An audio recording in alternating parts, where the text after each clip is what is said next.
கொஞ்சம் யோசிச்சுட்டா அவரே இம்பாக்ட் வெளில போயிடலாம். ஏன்னா ஒரு கால் ஓகேயா இருக்கும் ஹோப்ஃபுல்லி. செம்மையா வலி, ப்ரொடெக்ஷனே கிடையாது மேக்ஸ் அந்த ஷூல.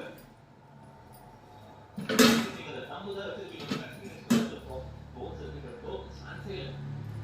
போக்ஸ் கஷ்டமே தெரியாது வச்சுங்க.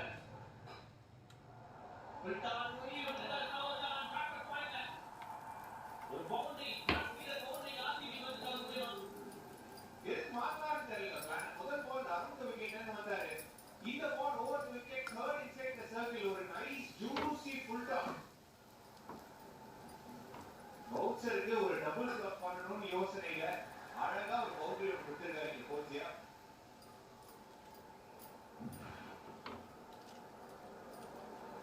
ஒரு மணி 85 190 கிட்ட வருமான யோசனை கஷ்டமா மாத்திட்டீங்க. நவுதேஸ் ஃபுல்லா பேட் பண்ணாரு. ஃபைனல் உள்ள பட் யூ கிளியர்லி ஸ்ட்ரகிளிங் கோச்சியா. ரொம்ப மெதுவா ஓடி வர மாதிரி தெரியல. அந்த ஃபுல் எஃபோர்ட் கொடுக்குற மாதிரி தெரியல. மிட் 130 போயிட்டார். ஃபர்ஸ்ட் டைம் பாத்தீங்கன்னா மிட் 140 இருந்தார். ஒரு கேப்டன் போல சஹல் மேல பட் பும்ரா வந்துட்டாங்க. ஏகோட்டி முடிக்க வாங்க. ஃபர்ஸ்ட் கேம் குஜராத் கீப்பர் இருந்தாரு. நாக்கு கீப்பர். நீங்க ஞாபகம் பண்றீங்க நம்ம மாத்திட்டாங்க.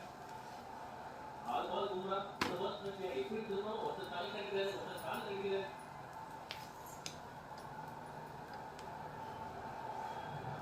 Interesting.